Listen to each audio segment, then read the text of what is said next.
Boa noite, conferencistas, coninteiros. Continuando agora a programação do nosso nono Coninter, Coninter 2020. Acabamos de finalizar uma apresentação cultural belíssima, emocionante. Em diversos momentos eu realmente me emocionei. O nome da nossa apresentação cultural foi Cárcere, dirigido por Maurício Areias, da Comissão de Dança de Macaé. Foi belíssimo, foi até incrível. Estávamos comentando aqui no WhatsApp como eles conseguiram ensaiar para fazer um espetáculo tão bonito, cada um de suas casas, né? Realmente foi impressionante, emocionante. E agora, seguindo essa programação, continuamos com esse assunto cultural. Dessa vez, vamos falar sobre as expressões culturais do Norte Fluminense. Nós temos hoje agora, para finalizar a programação dessa primeira noite do Coninter, a nossa primeira mesa, a primeira mesa cultural aqui do Coninter. E para compor essa mesa, eu chamo primeiramente o mediador dela, o nosso professor doutor Giovanni do Nascimento. Eu peço para que a equipe técnica o coloque aqui na tela. Olá, professor, boa noite. Boa noite, Lu. Tudo bem? Tudo ótimo. O professor Giovanni, ele é professor associado do programa de pós-graduação em Cognição e Linguagem da UENF e também do programa de pós em Políticas Sociais da mesma universidade. Ele será o mediador aqui do nosso evento. Lembrando, gente, de nos seguir nas redes sociais, de marcar a gente no Instagram, no Facebook, dê um print na tela, tire uma selfie aqui com os palestrantes, com os participantes aqui dessa mesa e não deixe de seguir a gente nas redes sociais, de compartilhar, de mandar o link aqui do YouTube para os seus amigos e lembrem também de botar a tela aí do seu celular aqui no nosso QR Code para ter acesso a toda a programação do evento. Lembrando que também nas nossas redes você tem acesso a essa programação, tá certo? Então, para compor essa mesa, além do professor Giovanni, que será o mediador, nós temos também aqui o mestre Wilson dos Santos Souza. Ele é graduado em música e atua também como professor de música na rede municipal. Ele é mestre em políticas sociais também pela UENF. Olá, Wilson, tudo bem? Olá, boa noite a todos. Boa noite. Liliane, Giovanni. Boa noite, Wilson. A próxima convidada é a mestra Marta Medeiros. Ela é mestra em Cultura e Territorialidade pela UF e ela também é fadista do coletivo Fado Patrimônio Vivo de Quissamã. Boa noite, Marta. Oi, boa noite. Boa noite a todos, professor Wilson. Prazer estar aqui. Marta. Boa noite, Marta. E a próxima que eu vou convidar aqui é a especialista Fernanda Morales dos Santos Rios. Ela é licenciada em Música e em Artes Visuais e é mestranda do Programa de Pós-Graduação em Cognição e Linguagem da UENF. Boa noite, Fernanda. Boa noite aos demais colegas, boa noite a todos os coniteiros que estão aí nos assistindo. Boa noite a todos. Muita gente está comentando ali no YouTube, vocês também compartilhem aí com seus amigos, seus colegas de mestrado, para poder a gente conseguir ter bastante movimentação aqui no nosso evento. E a próxima convidada é a mestra Priscila Gonçalves de Azevedo. Ela é doutoranda e mestra em Cognição e Linguagem pela UENF, graduada em Educação Física, graduanda em Pedagogia, e ela fez uma pesquisa no mestrado dela sobre a expressão cultural da dança Mana Chica do Caboio, que é bastante importante aqui para Campos dos Goitacazes. Não é isso, Priscila? Isso. Boa noite, Uli. Boa noite a todos. Boa noite, coninteiros. E vamos bater um papo legal aí sobre as manifestações aqui da nossa região. Perfeito. E por último, mas não menos importante, a professora doutora Natália Soares Ribeiro, graduada em Serviço Social, licenciada em Filosofia e mestre e doutora em Políticas Sociais pela UENF. Boa noite, Natália. Boa noite, Uli. Boa noite a todos, a todas aqui nos assiste também. O papo vai ser muito legal. Vamos que vamos. Com certeza será. Eu deixarei agora a fala com o professor Giovanni, que fará a mediação aqui desse evento, dessa mesa especificamente, mas estarei aqui na retaguarda caso vocês precisem de mim. Um abraço, gente. Até mais. Ótimo papo aí para vocês.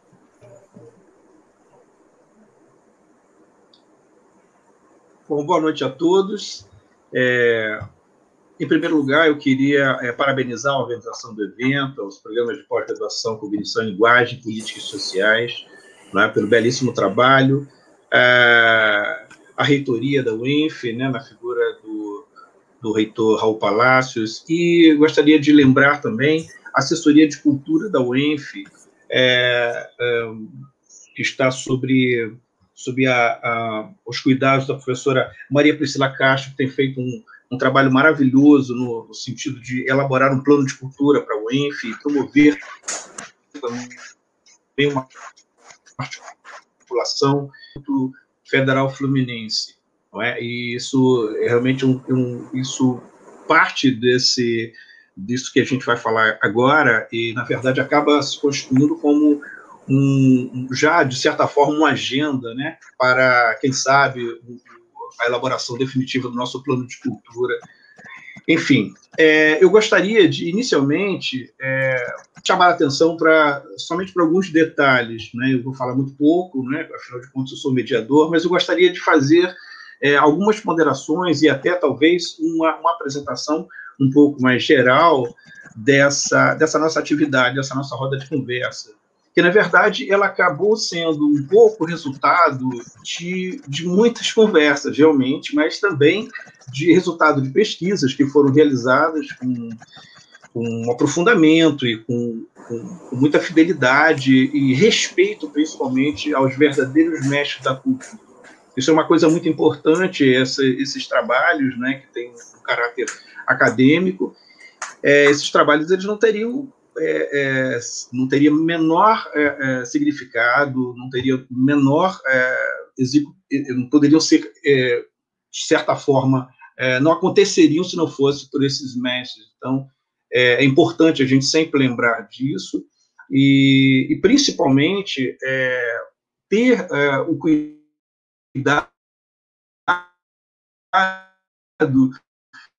de lembrar que eles precisam ainda das expressões culturais, da forma como eles, de forma muito resistente, né, insistem, né, teimosamente nas suas reuniões, nas suas conversas, nas suas práticas, nas suas vivências. E para nós, eu posso falar pelas pessoas que vão se apresentar hoje aqui, eu vou tomar essa liberdade, nós não nos colocamos como especialistas desses assuntos, mas, ao contrário, foi o contato com essas expressões culturais que, de certa forma, nos apresentou um mundo diferente, um mundo de valores éticos, estéticos e, principalmente, um significado político bastante interessante para que a gente possa simplesmente ter um pouco mais de cuidado e observar com mais carinho e, principalmente, se perguntar, afinal de contas, como é que, sendo violentamente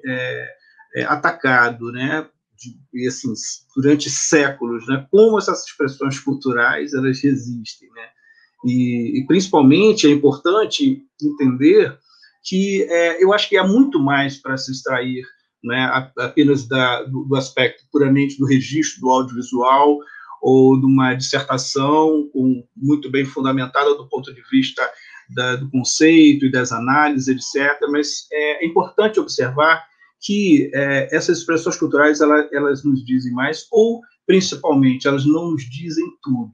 Então, por isso, o nosso trabalho ele sempre será, sob um certo aspecto, para citar um autor que eu gosto muito, que é o Cornélio Castoriadis, o nosso trabalho será sempre excessivo ou carente. Eu diria que será sempre carente, né? E essa carência se dá por uma série de situações que talvez a gente precise não esgotar, entender que não é o esgotamento dessas expressões, mas, ao contrário, é simplesmente o esforço de tentar colocar essas expressões culturais na pauta de discussão, né, como uma agenda constante, né, e principalmente entendendo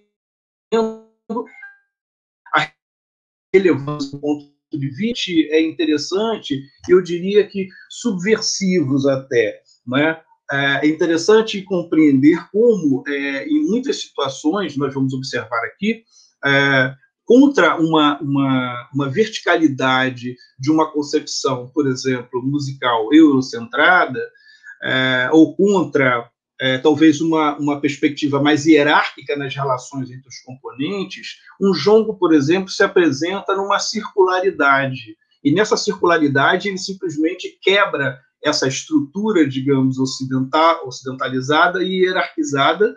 Ele não admite isso.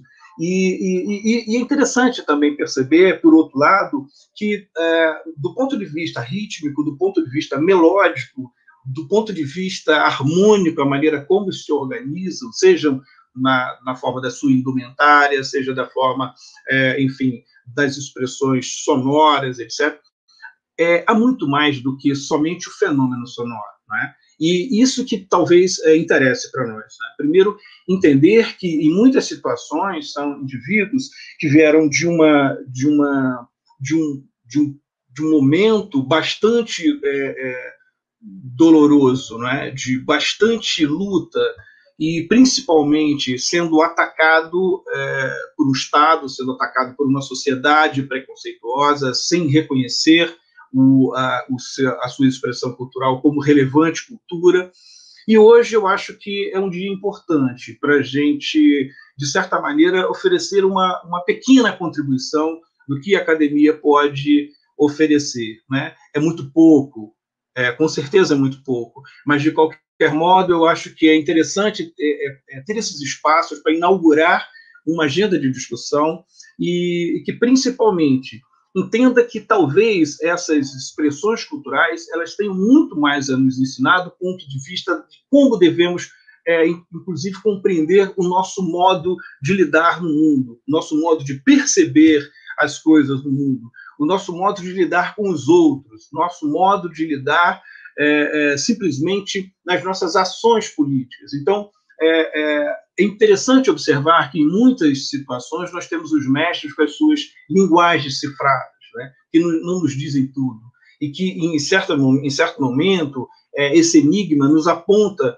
para muitas possibilidades, né, e a pensar no mundo de hoje, no mundo em que vivenciamos tantas situações bastante controversas, paradoxais, contraditórias e que atentam contra a humanidade, que atentam contra os direitos humanos, que atentam contra uma série de questões que a gente poderia dizer que seriam para nós fundamentais para o humano. Eu acho que voltar a esses mestres é uma forma de, talvez, a gente buscar uma forma diferenciada de humanização, né? Talvez os grandes relatos, os grandes projetos, né, euro-americanos talvez não tenham dado conta, e quem sabe, de repente, uma busca nessas relações mais singelas possa nos oferecer e apresentar um mundo diferente de valores éticos, estéticos e, quem sabe, de perspectivas políticas interessantes.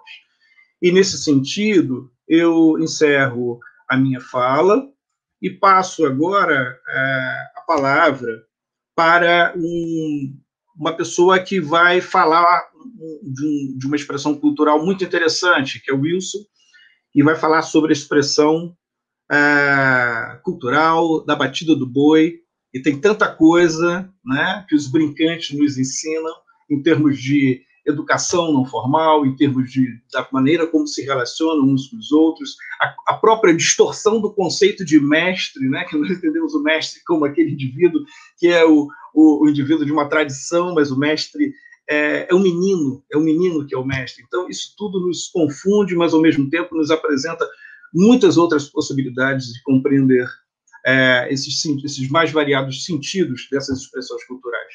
Wilson, por favor, com a palavra.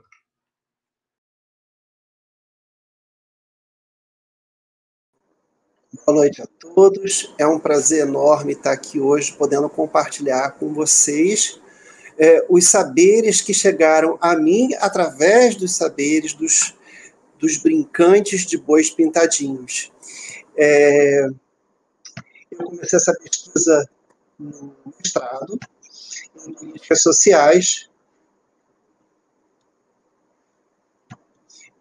sociais. E foi um momento muito importante, de muito aprendizado para mim, um aprendizado humano.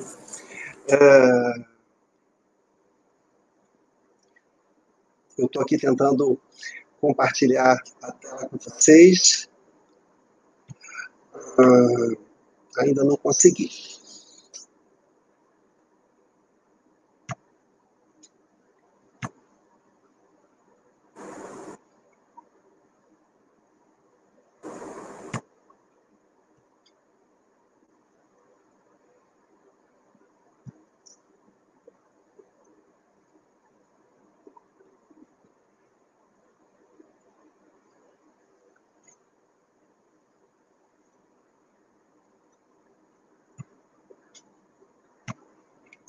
Isso. Aqui, pessoal. Então, eu chamo essa minha fala com vocês, Parando o Trânsito, Bois Pintadinhos no Carnaval de Macaé, porque, de fato, é preciso parar o trânsito para que o boi possa passar. Aqui nós temos o boi Falcão, que é o boi onde eu tive presente junto com eles e que eu tive a possibilidade de ter o compartilhamento dos saberes deles na minha pesquisa. Aqui está o Falcão aguardando para ir para um concurso que seria no bairro da Aroeira.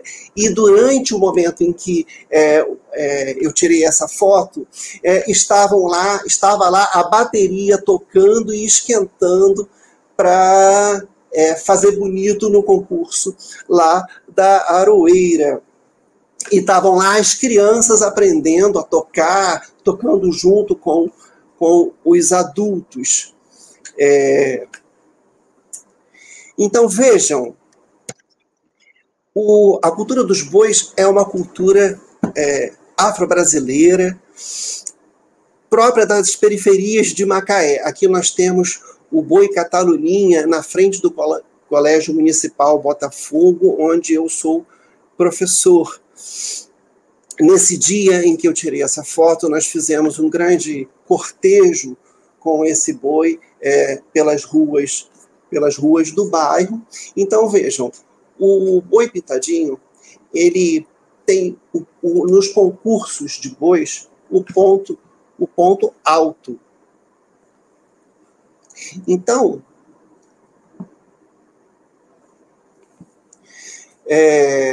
o ponto alto da cultura dos bois são exatamente os concursos. Mas não só, existem também desfiles que acontecem pela cidade na época do carnaval, porque o boi é uma cultura carnavalesca. Os bois começam a ser confeccionados alguns meses, 1 ou 2 meses antes do carnaval, e depois eles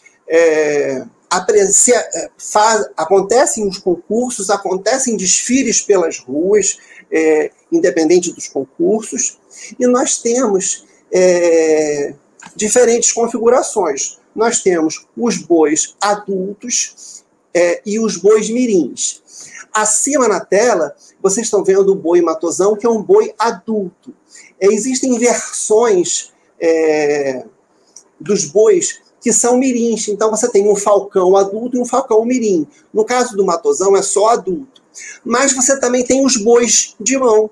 Os bois de mão, você também tem o adulto e o mirim. Esse matosão que vocês estão vendo segurado por uma criança é um boi de mão, que é segurado com a mão, né? Só que mirim. Os nomes são um capítulo à parte, então você tem taradão, você tem matosão, você tem experimenta, vai que cola, sempre fazendo referência à cultura de massa. É um processo de hibridação que a gente diz, né? Eu fiquei muito focado na minha pesquisa nas questões voltadas para a música dos bois pintadinhos, para como ocorrem os processos de construção musical. Então, sendo uma cultura da afrodescendência, uma cultura afro-brasileira, perdão, eu fui buscar aqueles elementos que são estruturantes da música na diáspora, que são a chamada e resposta, a antífona chamada e resposta, o movimento espiralar, a improvisação, a polirritmia, que são, sim, os movimentos básicos da música que você vê presente em todas as manifestações ou expressões culturais afro-brasileiras. E não só afro-brasileiras, a gente encontra também isso aqui em todo o Atlântico Negro, né? Para usar a expressão de Gilroy. Como eu disse para vocês, nós temos os bois de carregamento e os bois de mão, e a gente tem essa cultura dos bois, ela é uma cultura que foi invisibilizada digamos assim, na literatura acadêmica. Em relação aos bois pintadinhos, em Macaé, a gente não tinha, até a minha pesquisa, A gente não tinha um registro da academia preocupada em estudar os bois pintadinhos de Macaé, né?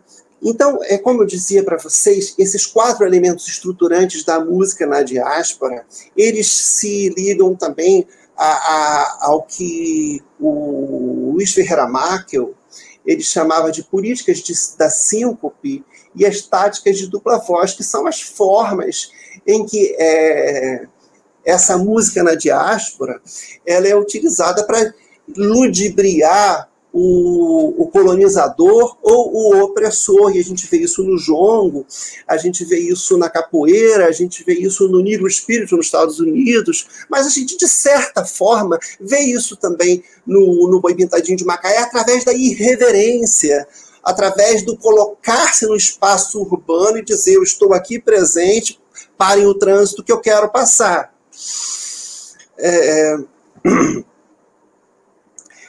E essa perspectiva de estudo, eu a chamo, né, eu a coloco numa perspectiva decolonial e intercultural crítica. Reconhecer a diversidade, mas entender que não basta reconhecer a diversidade, é preciso que não hajam assimetrias nas diversas expressões culturais, né? A cultura popular não pode ser considerada como subalterna ou como menor.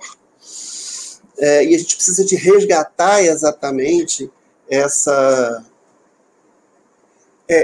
simetria, que foi exatamente deflagrada, digamos assim, essa assimetria pela colonialidade, né? Então, o ritmo básico da bateria, a bateria é esse aqui. Quem me passou esse ritmo de forma muito gentil, ele foi tocando e eu fui escrevendo, foi o Maxwell do Boi Falcão. Aqui está faltando o repique faz as chamadas e respostas, né? Faz as chamadas e o resto da bateria faz as respostas. Bom, é muito importante salientar uma coisa que o Giovanni falou ali no início, que é o fato de que não existe uma assimetria, eu volto com essa palavra, entre crianças e adultos. As crianças são colocadas para tocar desde muito cedo nos grupos de boi. Algumas tocam mesmo já nas apresentações e nos desfiles. Outros menores ficam só ali no meio, aprendendo, participando. No entanto,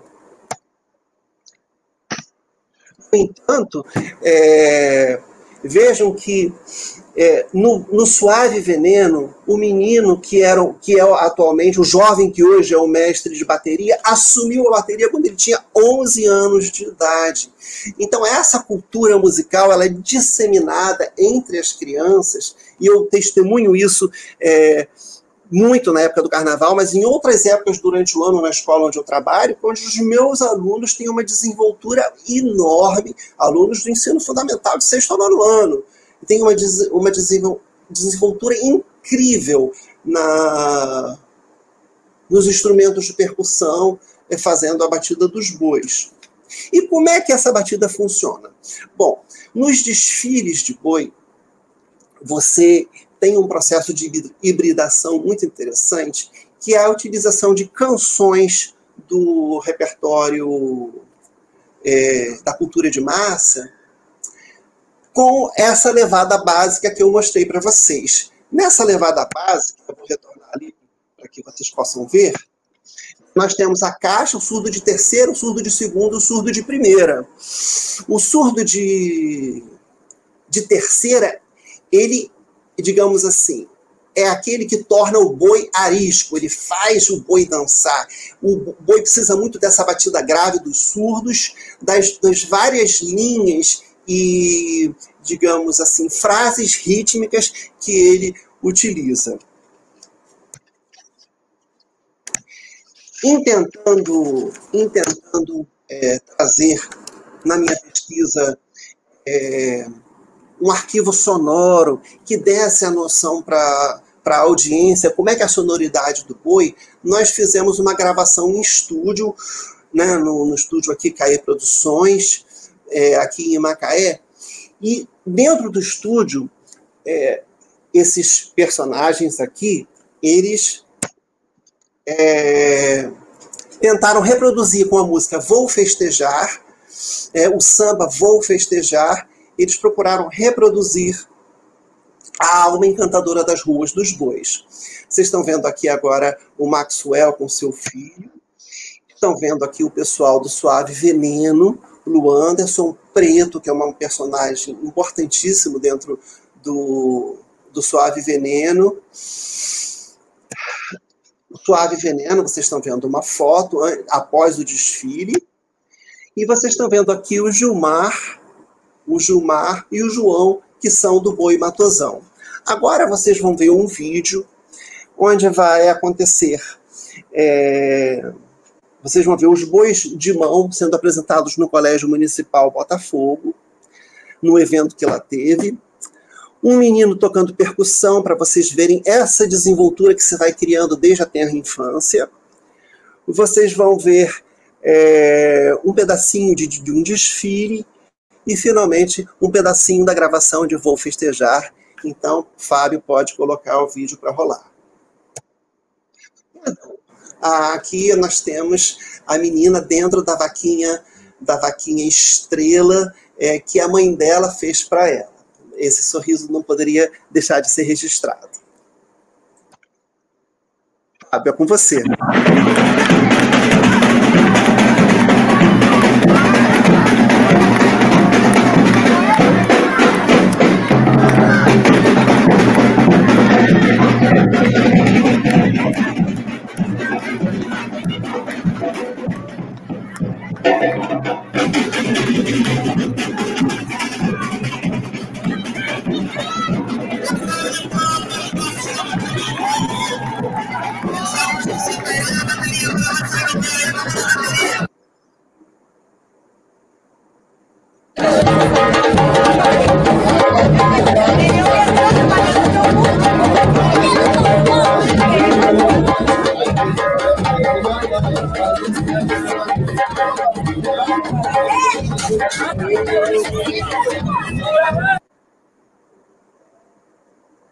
Unidade das Malvinas, lá da Torre da Malvina, por isso que ele vem homenageando Paris, porque é o boi de Paris!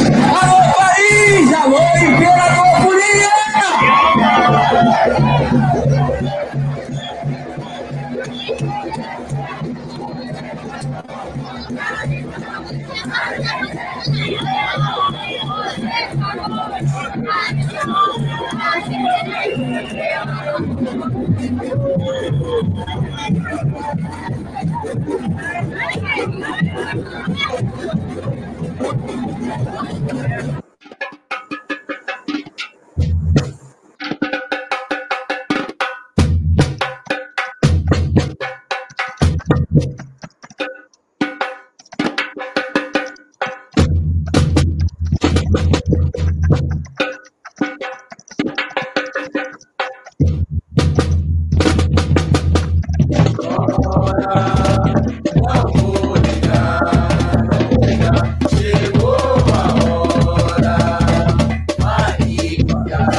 Então é isso, pessoal. Maravilha, Wilson.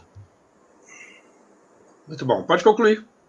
Então, haveria muita coisa para a gente compartilhar com vocês aqui, mas espero que nós possamos ter uma outra oportunidade para aprofundar mais ainda. Certo. Claro, e lembrando que a gente vai ter ainda as perguntas até o final, então a gente pode reservar um tempinho para algumas questões, né? Que porventura poderão surgir. Então, agora eu gostaria de chamar as duas pessoas que serão responsáveis um pouco para apresentar, né? A gente sabe que 10 minutos é muito pouquinho, as pessoas não estão com... A gente fez uma redução do tempo aqui para nós, para até guardar um tempinho para efetivamente uma roda de conversa, no final a gente ter as perguntas, etc. Mas é curioso compreender que o fado, que a gente diz, sempre se refere ao fado e lembra logo de Portugal, mas é importante entender que nós também temos um fado no Brasil, assim como tem o fado em Moçambique, Angola, etc.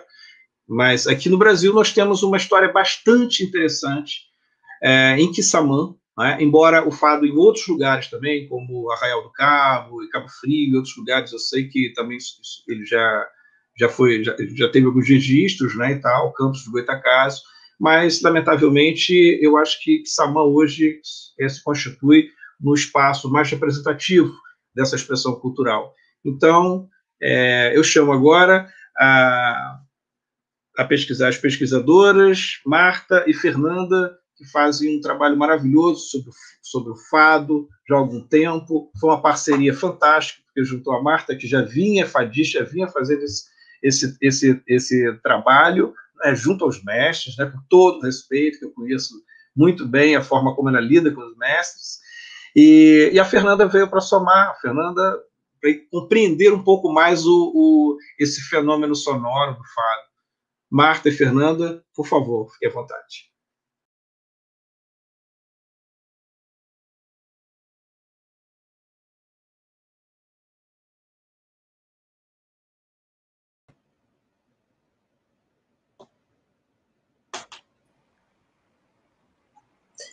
Tudo bem? Boa noite, é um prazer enorme estar aqui para falar da nossa cultura regional. É uma oportunidade para a gente estar falando de fado, o fado de Quissamã, né, que é uma manifestação tão antiga, que remonta aí ao nosso tempo, ao tempo da escravatura aqui no norte fluminense. É uma manifestação que a gente tem como herança das senzalas. Então, é com muita satisfação que a gente está aqui agora, né, numa semana aí próximo do 20 de novembro, e para a gente que saiu agora de um pleito eleitoral, né, poder também pensar em políticas públicas, nessa roda de conversa, aproveitar esse momento para a gente falar um pouco do que a gente tem de patrimônio vivo aqui na região norte fluminense, é muito importante. Eu quero agradecer ao professor Giovanni por ter acolhido o fado dentro do GPMU, que é o grupo de pesquisa, né, que ele lidera brilhantemente. Agradecer ao ENF, né, que é uma instituição aqui da nossa região, e que abraça, né, eu me senti acolhida, eu me senti abraçada quando eu cheguei com essa proposta de desenvolver atividades, ações que pudessem, de algum modo, valorizar, revitalizar o fado de Quissamã. Então, essa oportunidade de estar falando sobre o fado, para mim, é muito especial. Fala um pouquinho, Fê. Boa noite, novamente, a todos os coninteiros, né, que estão nos acompanhando, nos prestigiando, e eu corroboro aí com todos esses agradecimentos feitos pela Marta, e gostaria também de registrar um agradecimento muito especial para a Marta, né, que é uma pesquisadora, historiadora, que vem há anos, né, desenvolvendo um lindo trabalho, não só de pesquisa, mas também de ações de fortalecimento do fado de Quissamã, uma pessoa aí que está à frente deste coletivo e está lutando, militante pela cultura, militante do fado de Quissamã, e eu me sinto muito honrada, Marta, por poder estar compartilhando desse momento, desse lugar de fala junto com você, né, que tão gentilmente também me acolheu a minha pesquisa, né, e muito obrigada por estar aqui com você, né, podendo levar um pouco do conhecimento sobre essa linda manifestação que é o fado de Quissamã. Então, quando a gente fala de fado, a gente fala de resiliência, a gente fala de um modo de vida, né, que se destaca e que leva a gente a pensar o quanto de memória coletiva, né, essa manifestação ela traz, seja pelo movimento dos corpos, seja pela feitura do pandeiro, que é feito de uma forma tradicional, né, que tem aquela coisa de corte da madeira e depende ali da lua que está no céu para que a madeira seja cortada da forma correta, seja manuseada da forma correta. Como diz o professor Giovanni, né, nossos saberes tradicionais são carregados de mistério e isso é maravilhoso. E isso a gente presencia no fado.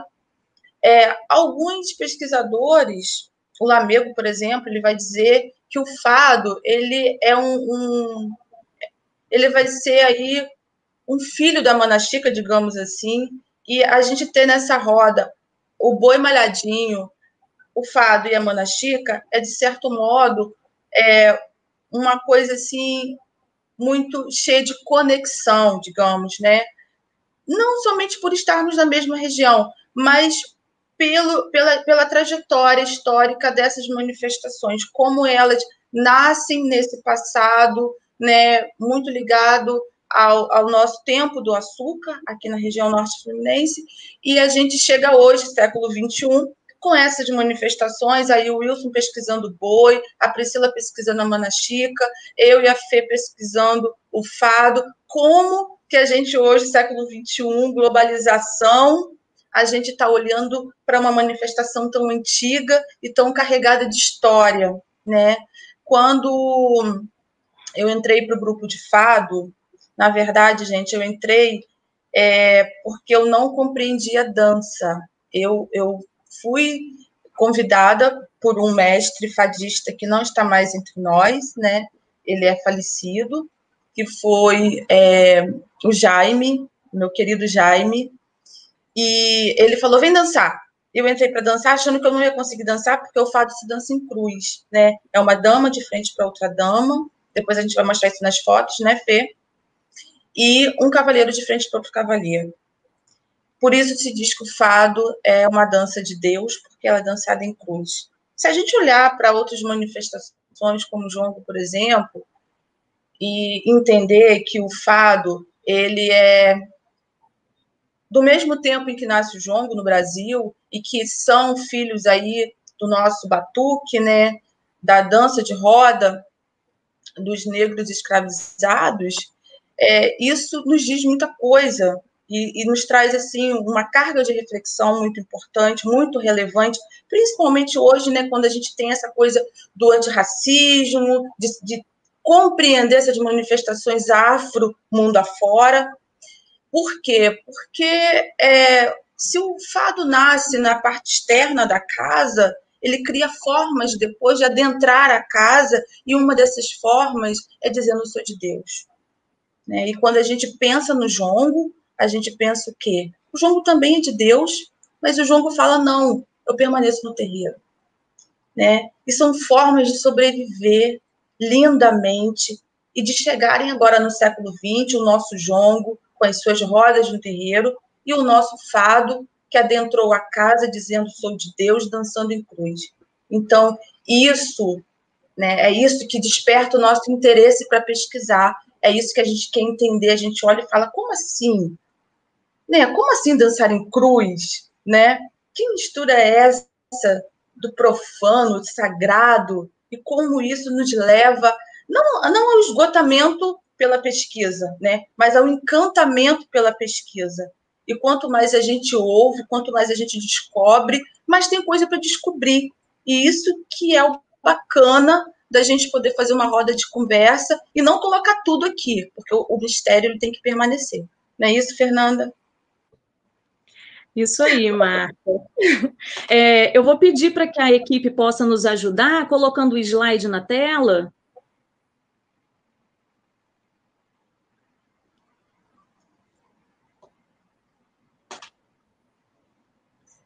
Aí a gente tem a Angélica, o mestre Leandro, que está dançando. O mestre Leandro é o mestre do jongo, da Machadinha, né, que também participa do fado em Quissamã, o nosso querido Jobel e a Júlia. são 4 fadistas, eles estão dançando em cruz, né? Ali a gente está fazendo a roda grande no momento em que a gente dança uma parte que se chama mineira. Se quiser passar para a próxima. Dentro do fado, a gente tem a parte sagrada do Reis, dos Santos Reis, essa é a bandeira de Reis. Dia 6 de janeiro é o dia municipal do fado em Quissamã, que é o dia de Santos Reis. Foi uma espécie de... Eu não gosto muito da palavra resgate, mas foi uma revitalização, digamos assim, que nós conseguimos com a ajuda do nosso amigo Roninho, muito empenho dos cantadores de fado, das damas do fado, dos dançadores de fado de Quissamã, todos assim muito engajados em retomar as visitas com a bandeira de Santos Reis, né? E foi assim com empenho político também. Nós levamos para a Câmara de Vereadores essa solicitação. A gente queria ter o Dia Municipal do Fado. Nós fizemos uma carta direcionada à vereadora na época, Alexandra, que é vereadora ainda na cidade. Ela abraçou a causa, entendeu a importância de nós termos o nosso Dia Municipal do Fado, e essa é a nossa bandeira atual. Pode passar para a próxima. Aí nós temos os 3 cantadores, o primeiro é o Jobel Maia, o segundo é seu Ivaí, e o último lá, o violeiro, é seu Ivail. Essas pessoas abraçaram essa revitalização. Em 2016, a gente estava com um grupo numa decadência assim, muito forte por conta de vários motivos, né? Aconteceram vários afastamentos por motivos diversos, e essas pessoas, esses cantadores que estão aí, eles disseram, não, a gente vai continuar com o fado vivo. Então, eu quero agradecer muito a eles, porque se não abraçassem, né, se esses fadistas não abraçassem o fado e falar, não, o nosso fado, ele vai permanecer vivo, hoje nós não teríamos mais o fado de Quissamã. Pode passar para a próxima. Na verdade, aqui a gente está dançando, e essa imagem está acontecendo dentro do museu Casa Quissamã, e nesse dia a gente estava gravando o documentário Fado de Quissamã, Memória Sonora Fluminense, e com o apoio da UENF, né, foi através do professor Giovanni que a gente conseguiu dar andamento nessa proposta, desse documentário, e essa parte em que nós estamos dançando é uma mineira, né, e aqui a gente vê a Martinha, o seu Jorge, a Giovanéia, a Angélica novamente. Gente, eu gosto de falar o nome das pessoas que aparecem, porque eles é que são os grandes detentores dessa manifestação, né? Pode passar para a próxima. Então, a ideia do documentário, ela veio meio que no momento em que a gente provocou a Secretaria de Estado de Cultura, porque a gente precisa de uma legislação de registro das manifestações culturais, né, do nosso patrimônio material fluminense. A gente não tem essa legislação aqui no estado do Rio para a gente fazer o registro das nossas manifestações, né, para ter esse reconhecimento. Então, esse documentário faz parte dessa ação, vai precisar ser inventariado, obviamente, mas a proposta desse documentário é isso, é a gente conseguir ter um material que sirva para esse inventário. Fernanda, vou deixar para você falar um pouquinho, porque eu falo muito. Imagina, Marta, é um prazer escutar você falar. Nossa, e quanto conhecimento e quanta propriedade você tem para falar do fado, né? E eu gostaria só de trazer uma contribuição, mas pelo viés musical, né, que é, na verdade, a minha formação, né? E vou falar um pouco sobre como atualmente o fado ele tem acontecido, né? Muito da minha fala ela é baseada nas pesquisas da Marta, por isso aí minha grande admiração pelo trabalho que ela desenvolve, né? E tão gentilmente, né, sempre aí agregando conhecimento, valores, E, atualmente, né, o baile ele é conduzido por 2 cantadores e um violeiro. Né? Esses 2 cantadores, eles também são pandeiristas, eles tocam pandeiro, né? E há uma curiosidade muito bacana que, na verdade, enquanto um cantador que conduz geralmente a melodia musical, fazendo uma espécie de primeira voz numa região um pouco mais aguda, ele senta-se ao lado do violeiro, o que a gente chama de no coice da viola, não é isso, Marta? Exatamente. E enquanto o segundo cantador, que geralmente ele desempenha uma segunda voz, uma espécie de contracanto, né, ele senta-se, que a gente chama no contracoice. E aí, o que seria esse coice, esse contracoice? Na verdade, o coice da viola, ele é um movimento que o violeiro faz, né, ele faz umas batidas no tampo da viola, no corpo da viola, né? E essa batida, ela indica a entrada das palmas, ela indica a entrada do pandeiro, do refrão do pandeiro, que é chamado de papirote. Então, esse coice, ele acaba sendo norteador de todo o desenvolvimento que vem posterior a esse coice da viola. Né? A viola, atualmente, ela é uma viola de 10 cordas, né? Ela é uma versão reduzida, ela é uma viola com um braço um pouco menor, né? E ela é responsável por toda a condução harmônica do fado. Né? Existem algumas melodias que são ali como uma base harmônica, que servem como uma base harmônica, né? A harmonia, ela não é uma harmonia muito carregada de muitos acordes, de dissonância, ela é uma harmonia simples, né? Que remete até a uma sonoridade bem rural, bem característica ali mesmo do fado. Enquanto os pandeiros, na verdade, eles fazem toda uma marcação rítmica, né? Que na verdade, eles fazem uma levada que conduzem ali os passos, né? E é muito interessante também dizer que a cada parte do fado, ou que também é chamado de peça, a coreografia, a levada, a harmonia, ela também é alterada. Então, na verdade, é um grande conjunto que se completa, né? É o violão que completa, que dá entrada para o pandeiro, que dá entrada para a dança, que conduz ali, na verdade, um grande conjunto que, quando um erra, todo mundo erra junto. É assim mesmo, Marta, que acontece? E quando erra, tem que parar. E aí... Quando erra, na hora que erra, a gente para e começa tudo de novo. Isso é normal. Realmente exige uma grande afinação entre eles ali. E exatamente. Com relação ao pandeiro, existe também uma outra curiosidade que eu gostaria de destacar, que é, na verdade, a técnica utilizada pelos cantadores que também tocam um pandeiro. Eu trouxe até aqui um pandeiro, gente, eu não sou pandeirista, mas trouxe um pandeiro para exemplificar um pouco, que normalmente a técnica habitual do pandeiro significa a mão tocar o instrumento, né? A mão vai até o pandeiro. Já no fado de Quissamã, isso é realizado ao contrário, porque, na verdade, a mão ela fica parada e o pandeiro que vai até a mão. E o pandeiro ele acaba se movimentando muito. E por isso que, atualmente, ele é até confeccionado artesanalmente por um dos mestres do fado, né? Ele é feito com uma madeira chamada algodão d'água, que é um material para que o pandeiro ele se torne leve, utilizando ali um couro de cabra, feito de uma maneira muito artesanal, né? E na verdade, bem característico e típico especificamente do fado de Quissamã. Marta, a gente teria muito para falar, muito a contribuir, mas eu acho que talvez o nosso tempo esteja um pouco estourado.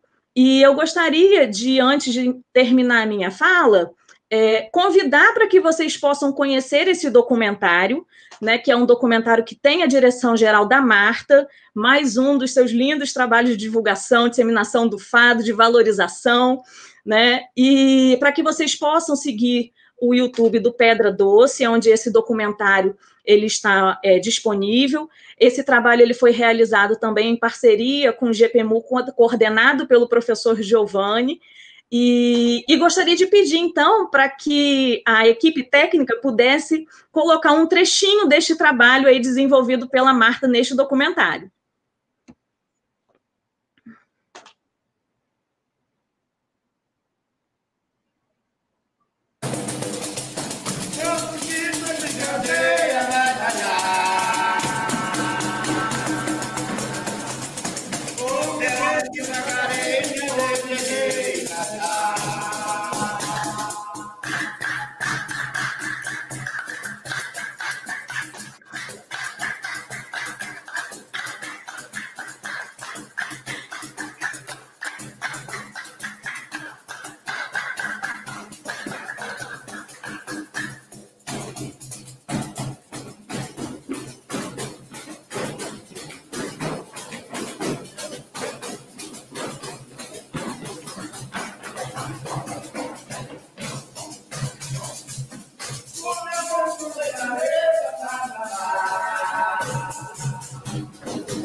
Isso, esse é só um trechinho desse lindo trabalho realizado pela Marta, com a direção dela, e convido para que vocês não deixem de assistir esse documentário. Marta, com você. Gente, obrigada pela oportunidade, temos mais uma colega, né, para falar mais um pouquinho. Então, professor, obrigada pelo carinho de sempre, equipe técnica, obrigada pela paciência, Fê, obrigada pela parceria. Boa noite, boa tarde para todo mundo. Ao contrário, é uma pena, porque acho que cada expressão cultural dessa mereceria um tempo de toda a live, né? A gente sabe que isso é possível. E tanta coisa para ser dita. Bom, mas sem mais delongas, eu passo agora para Priscila, né? E é interessante, porque esse trabalho da Priscila, que é essa expressão cultural que é denominada Mana Chica, ela acontece apenas, tão somente, em Campos dos Goytacazes. Então, e tem uma conexão muito, muito forte com o fado. Priscila, fala um pouquinho do seu trabalho para a gente, por favor. Isso, boa noite a todos novamente, boa noite, coninteiros. É um prazer estar aqui. E continuando a fala aí um pouquinho das meninas do fado, né, que fizeram uma fala belíssima, eu apresento a vocês a Mana Chica, que tem algumas semelhanças aí e algumas diferenças com a dança do fado. Bem, a Mana Chica também surge aí por volta de 1780, em meio à escravidão, né?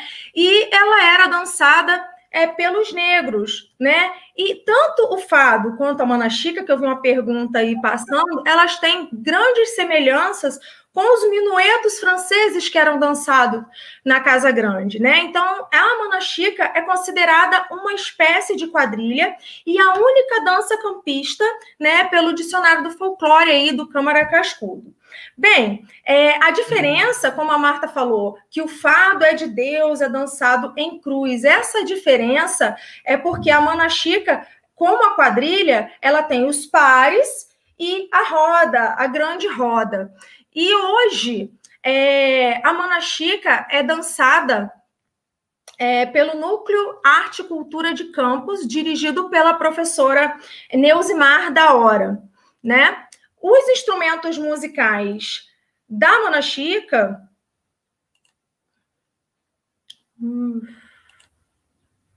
Vamos lá, vamos compartilhar a tela com vocês.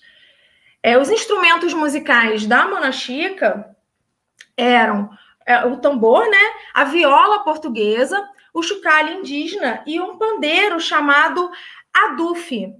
Esse pandeiro, ele é um pandeiro quadrado e com sementes dentro, e tem uma sonoridade diferenciada do outro pandeiro, que é um pandeiro como as pessoas conhecem, né, redondinho.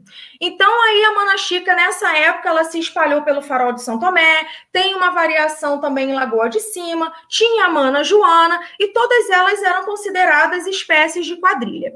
Hoje, em Campos, como eu disse, nós temos aí o grupo da Família da Hora, dirigido pela Neuzinha. Nesse dia, a Neuzinha fez uma belíssima apresentação, que foi o lançamento do livro aí das autoras Carmen, Eugênia e Silvia Paz, que lançaram esse livro infantil, né, um livro muito bonito, falando sobre a Mana Chica, chamado Chiquinha Faceira, né? Aqui, as meninas, né, pertencentes ao grupo e à Família da Hora, os ensaios são feitos na casa de Neide, que é irmã da Neuzinha, né? E feitos os ensaios na rua. E como toda manifestação, ela é passada através da oralidade para as crianças. Então tem a avó, a tia, né, a mãe, a neta, a bisneta, todas elas nesse ambiente ensaiando, né, nesse ambiente aí da rua ali do Parque Leopoldina, onde é a sede do grupo. Então, essas meninas são a Andressa, a Monique, a Caroline, a Laísa, a Maria Júlia, a Ana Júlia e a Nadiele. né? São meninas aí que representam a Mana Chica na nossa cidade, né? Além disso, essa apresentação foi feita no Teatro de Bolso, né, em comemoração aí às manifestações campistas. E aqui eu apresento a vocês uma última foto delas, de todo o grupo nesse mesmo dia. Aí, apresento a vocês esse grupo aí. Bem, nós também estamos lançando um livro, Paisagens Sonoras do Interior, que fala de um pouquinho de todas essas manifestações, lembrando que, tradicionalmente, o ADUF ele era tocado pelas mulheres, né? Então, eu acho que a grande representatividade feminina até hoje, né, a valorização, a glamorização da dança através da figura da mulher. Porém, antes o grupo tinha homens e mulheres. Esses homens faziam o sapateio e as mulheres sacudiam as suas saias como forma de sedução. Então, tá aí essa manifestação belíssima de Campos dos Goytacazes.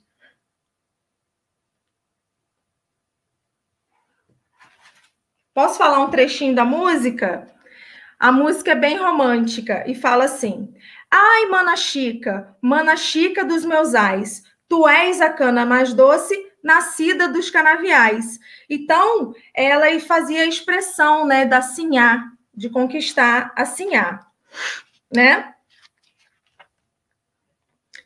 E a sequência aí coreográfica, né, segue aí as duplas da quadrilha, depois elas fazem os chemins de dames, o balancê e o grand chenet, que são passos aí característicos aí da quadrilha tradicional.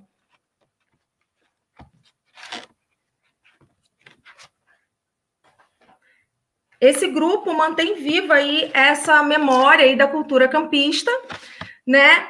E tá aí pela cidade, quer dizer, antes da pandemia e logo após a pandemia, o grupo aí vai continuar fazendo as suas apresentações, não só da Mana Chica, mas também do balé afro, e elas também dançam o grande momento do jongo, que é um outro capítulo também do nosso livro.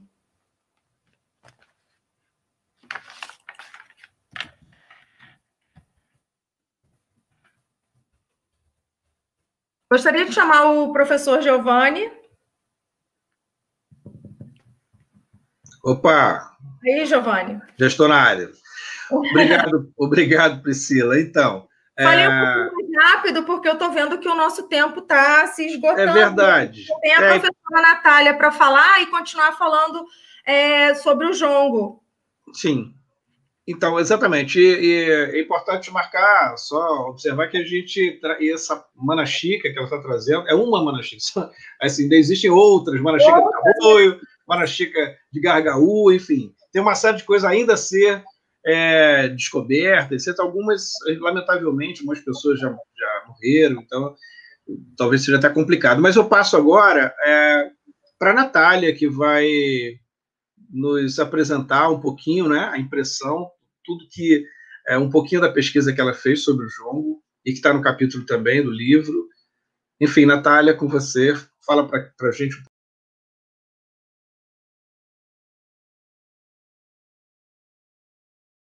Então, tem um livro. Vocês estão me ouvindo? Eu acho que eu estava mutada. Estão me ouvindo? Beleza. Então, eu vou falar um pouco sobre o capítulo, né, que eu escrevi, que era tema da minha tese de doutorado. E aí, esse livro que a Priscila falou, né, é o livro que a gente está lançando agora no Coninter, que chama Paisagens Sonoras do Interior, que tem o capítulo do Boi Pintadinho, foi organizado pelo professor Giovanni e pelo Hélio da Silva Júnior, né? E aí tem o capítulo do boi, tem o capítulo da Mana Chica, do fado, e de várias outras expressões culturais do norte fluminense, que é muito importante que a gente valorize e saiba das nossas raízes, de quem nós somos, para que a gente possa, então, valorizar, enfim, saber da nossa história é muito importante. Vou divulgar o link para quem quiser ter acesso ao livro inteiro.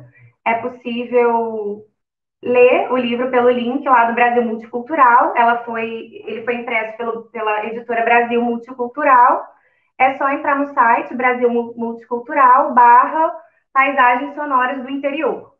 Então, fica a dica para quem quiser conhecer melhor essas expressões culturais. Eu vou falar um pouco do jongo, que, como eu falei, era o meu objeto de tese. Infelizmente, ou felizmente também, né, eu troquei para a pesca artesanal e as mulheres, o papel das mulheres na pesca artesanal por meio da arte, mas algo que me despertou muito interesse foram as expressões culturais afro-brasileiras, né?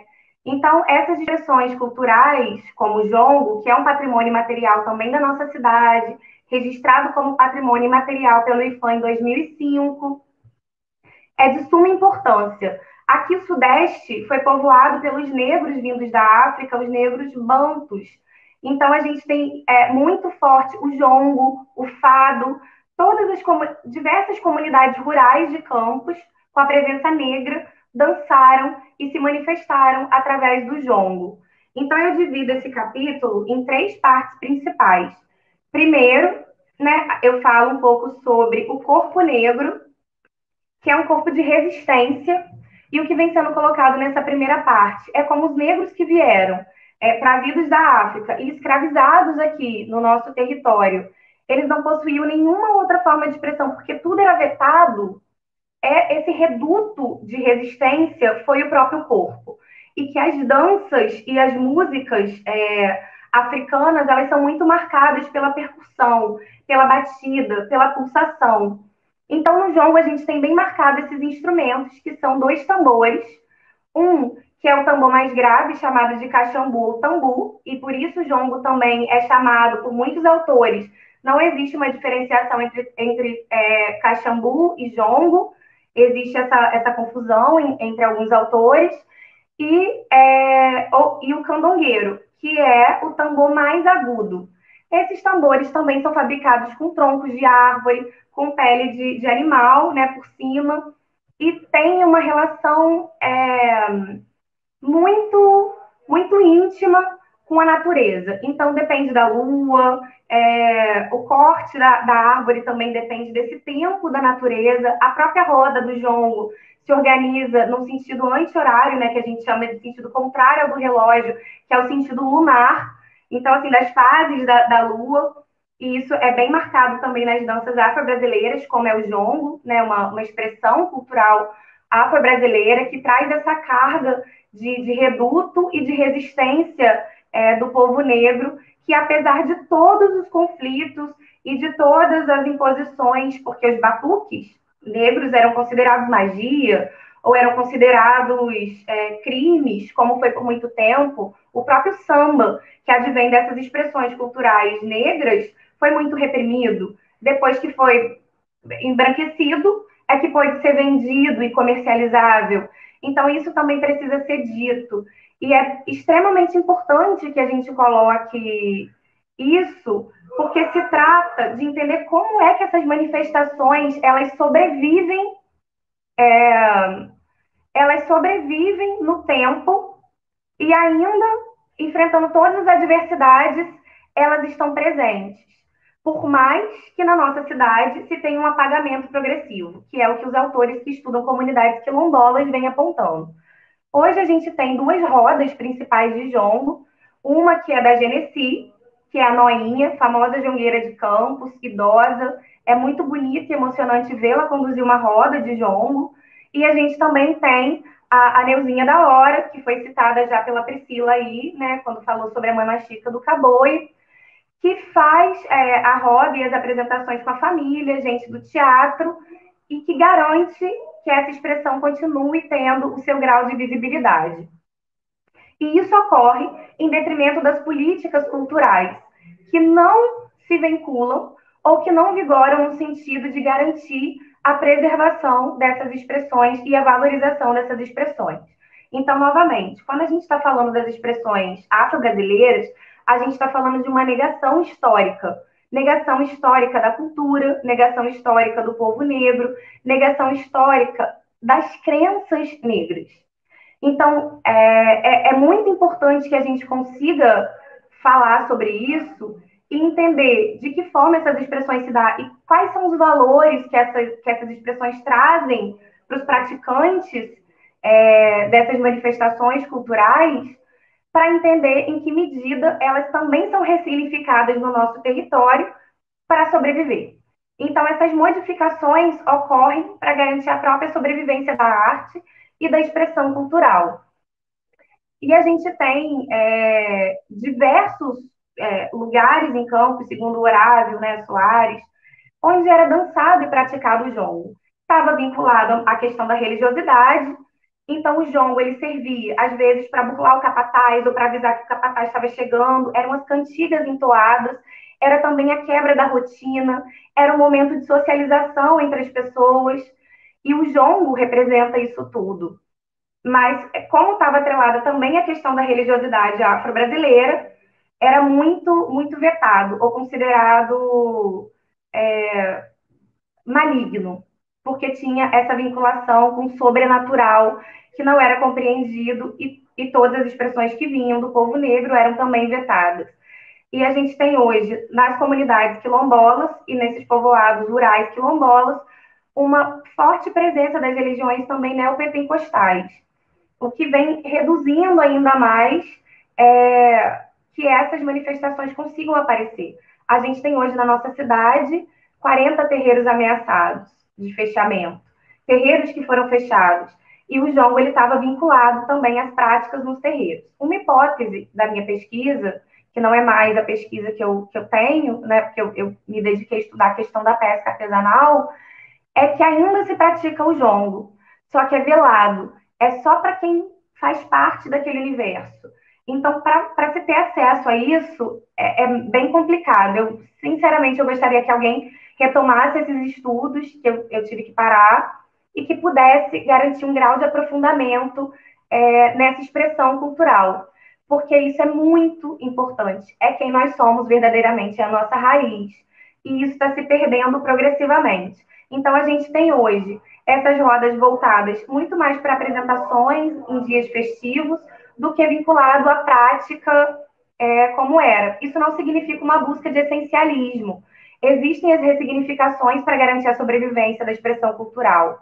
E a gente também precisa notar que essa é uma estratégia de vencer o próprio tempo. Então, é falar do corpo negro resistência. Aí depois eu falo um pouco sobre o jongo, que é essa expressão cultural. Falei que se dava no sentido do lunar, as rodas, dos dois tambores. E olha que lindo isso. Costumava se montar nos dias de festa, estava todo mundo dançando naquela quebra de rotina e se montava uma cabana no outro lado do terreiro, o terreiro com a terra batida, e aí se esperava a negra e a senhora mais velha para iniciar a roda. À meia-noite, essa negra mais idosa, responsável pelo jongo, interrompia o baile, saía da barraca e caminhava para o terreiro de terra batida. É a hora de acender a fogueira e formar a roda. As fagulhas da fogueira sobem para o céu e se misturam com as estrelas. Ela se benze nos tambores sagrados, pedindo licença aos pretos velhos, antigos jongueiros que já morreram, para, então, iniciar o jongo. Improvisa um verso e canta o primeiro ponto de abertura. Todos respondem, cantando alto e batendo palmas com grande animação. O baticum dos tambores é violento. O primeiro casal, então, se dirige para o centro da roda e começa a dança. Então, existem também as umbigadas que acontecem no meio da roda de jongo. E isso é muito bonito, isso faz parte da nossa história, né, da nossa cultura. Recuperar um pouco desses referenciais culturais é valorizar essa cultura que está em progressivo apagamento. E cultura, sabendo que todos nós tecemos essa grande rede, e que essa rede é uma rede de significados que tem sentido se articulando com outros significados da rede. Compreender isso é muito valioso. Então, a gente tem esse jongo. Infelizmente, a gente já não sabe mais onde é dançado nessas comunidades. Recentemente, morreu uma jongueira famosa da cidade, que é Maria Cobrinha, que até então residia em Guarulhos. Nesse capítulo, eu coloco o interesse em dialogar com ela, em fazer uma entrevista. Infelizmente, como a Carolina de Cássia, que estuda as comunidades rurais e fala também sobre o jongo, sobre o fado, sobre a Manaxica do Caboio, esses troncos, que são as pessoas mais velhas da comunidade, que podem contar essa história, estão morrendo, e a gente não tem conseguido garantir a visibilização necessária para essas expressões, e nem garantir e disputar políticas culturais efetivas que valorizem o nosso patrimônio cultural, material e imaterial, como é o caso do jongo. E muito interessante, para finalizar, que é o que eu coloco aqui, que o gênero, né, o recorte de gênero das mulheres na defesa de um patrimônio cultural tem um valor inestimável. Vocês perceberam aqui, Noinha, Neuzinha da Hora, a Lúcia Talabi, que foi por um tempo a secretária lá da Superintendência de Igualdade Racial, são mulheres que estão promovendo essa requalificação e tentativa de reavivamento e de lembrança dessas expressões culturais. E aí eu finalizo dizendo que diversas comunidades quilombolas estudadas, as mulheres são as responsáveis pelas transmissões dos saberes e fazeres não formais. E elas é que têm garantido também a sobrevivência desse patrimônio.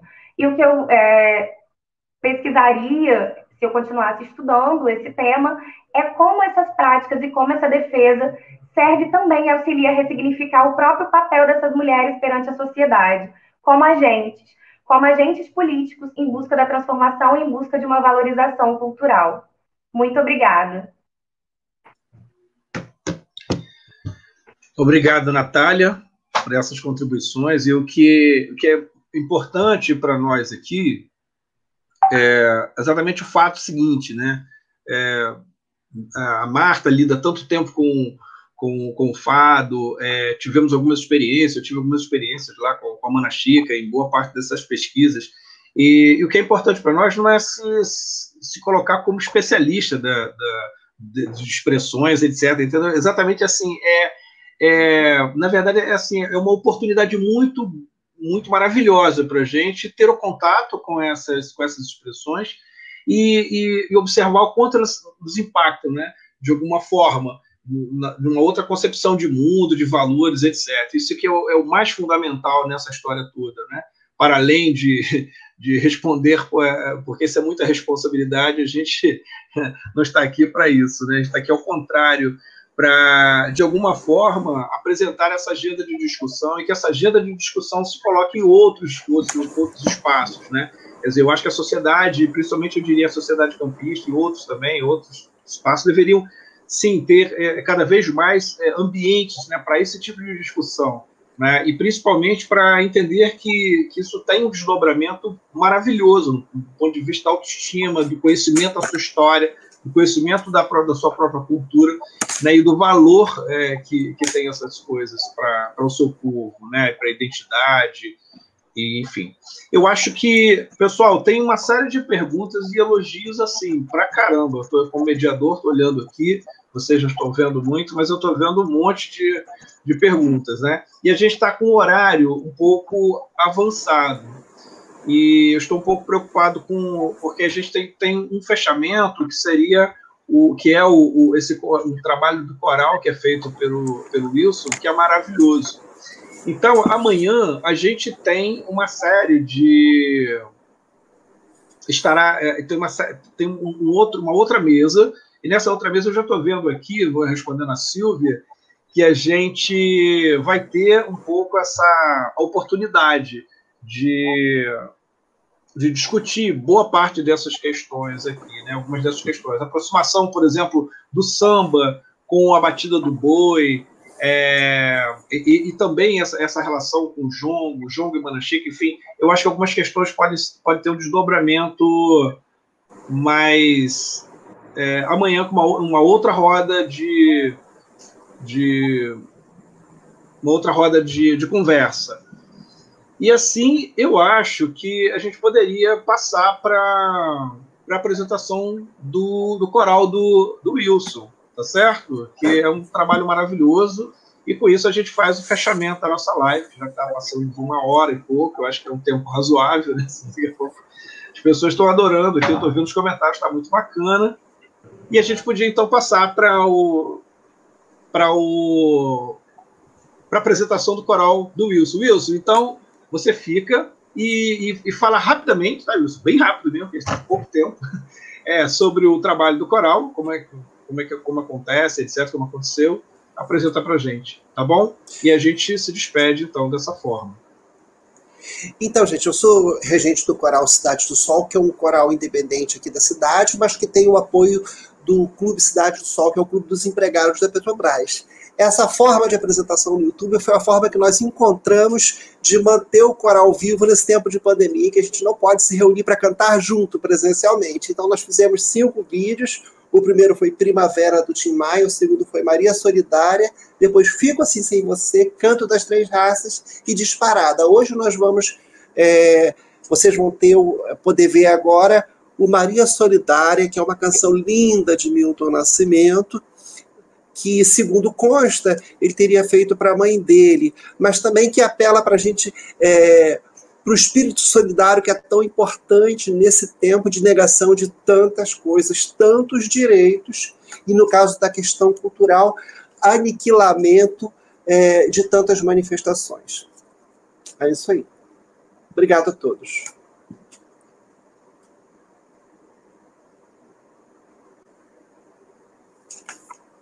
Eu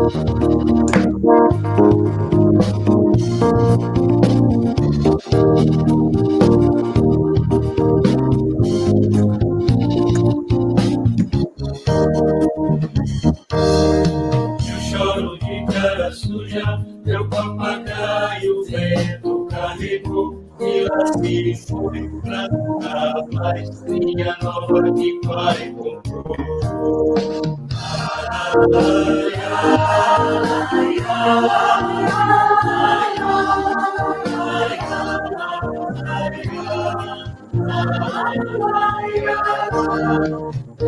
Maria, Maria, dança seu corpo jovem pelo ar. Ela jovem, ela via, solidária nos ajudar. Não fique triste, menino, a linha é tão fácil de arranjar. Venha aqui, vem escolher, papagaio de toda cor.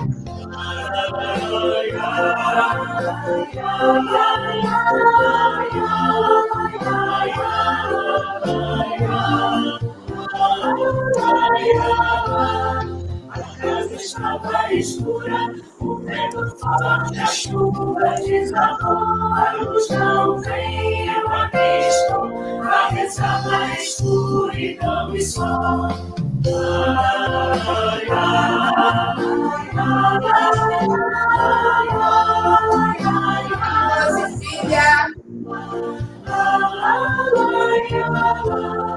Veio no vento da noite, a luz do novo dia. Cantarei, brilha o sol, brilha a lua, brilha a vida de quem dançar.